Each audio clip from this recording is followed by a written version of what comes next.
Let's make this awesome together. Whatever you're aiming for, you're in the right place. Let's make it happen. I want to talk about something that has been burning in my chest. It is about our beloved country, South Africa. The soul of the country, the poisoned legacy, how Mandela's early embrace of communism rewired South Africa.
The EFF is not an outlier.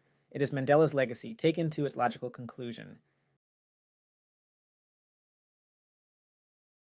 In 1912, the African National Congress was born not in a battlefield, but in a church, in Bloemfontein, under the guidance of devout Christian leaders like John Dube, Sefako Magatho, Sol Plaatje, and Walter Rubusana. A dream was set in motion, one of dignity, negotiation, nationhood, and enterprise. These men were not communists. They were not revolutionaries wielding hammers and sickles.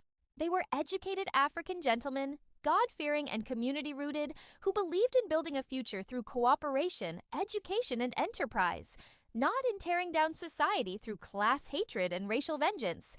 But something changed. Something broke.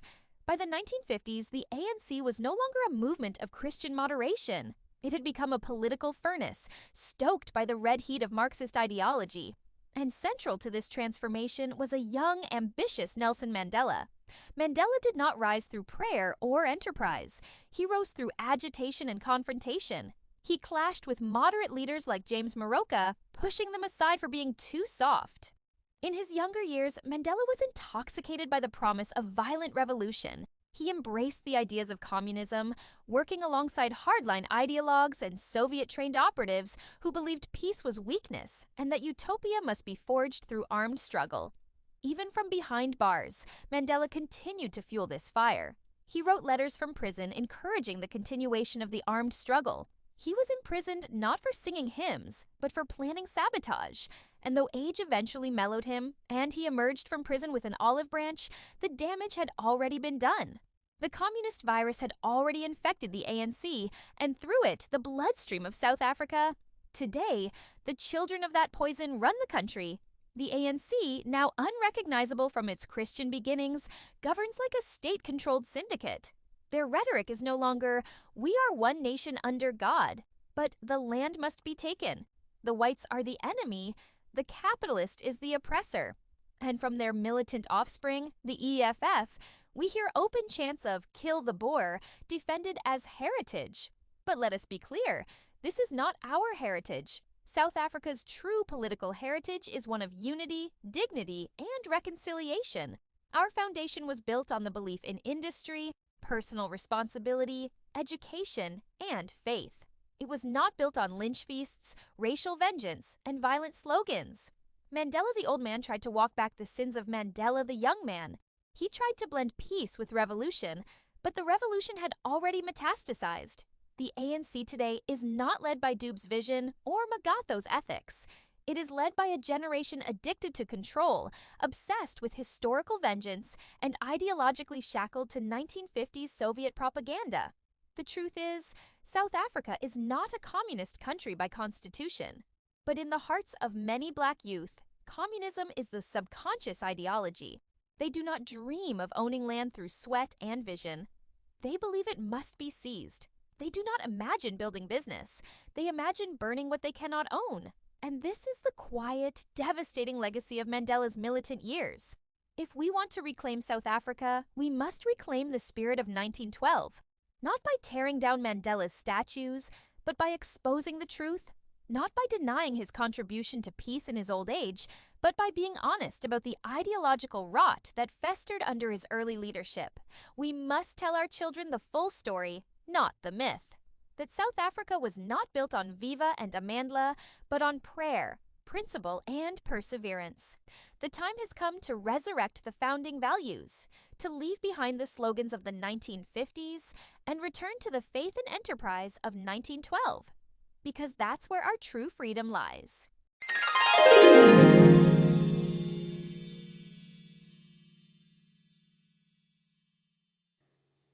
South Africa wasn't built on revolution. It wasn't born in riots or forged in Marxist slogans. It was built in 1912 by Black Christian men in suits and ties who bowed their heads in prayer. The ANC they founded was a movement of peace, enterprise, education, and moral justice. But somewhere between the pulpit and the prison cell, that vision was hijacked, and the hijacker was Nelson Mandela. Let's stop pretending. Mandela, in his youth, was not a man of peace. He was a militant. He chose violence. He threw out moderates like James Moroka. He dragged the ANC from church pews into guerrilla camps. He trained in sabotage. He courted communists. He wrote letters from Robben Island instructing his comrades to continue the armed struggle. This wasn't the strategy of a reconciler. It was the command of a man intoxicated by revolution. And what did that revolution birth? A government addicted to slogans, incapable of service delivery. A generation of young blacks who shout "Viva" and "Kill the Boer," not because they understand history, but because their minds were soaked in ideological acid. Theft disguised as justice, hate disguised as heritage, destruction masquerading as liberation. The ANC today is not the ANC of Dube, Makgato, or Placha.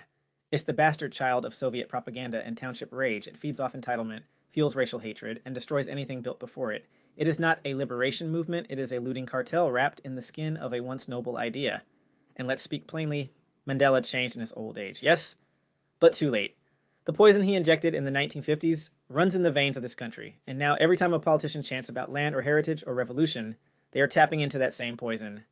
South Africa is not a communist state by law, but mentally, spiritually, ideologically, it has been colonized by Red Doctrine.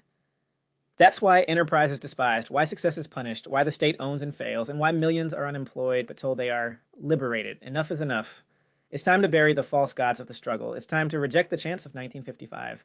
South Africa needs to rise from its knees, not by singing old slogans, but by standing on the shoulders of those who truly built this land. Black Christian men of vision, discipline, and economic sense. The truth? Mandela lit the fire, and we're still choking on the smoke.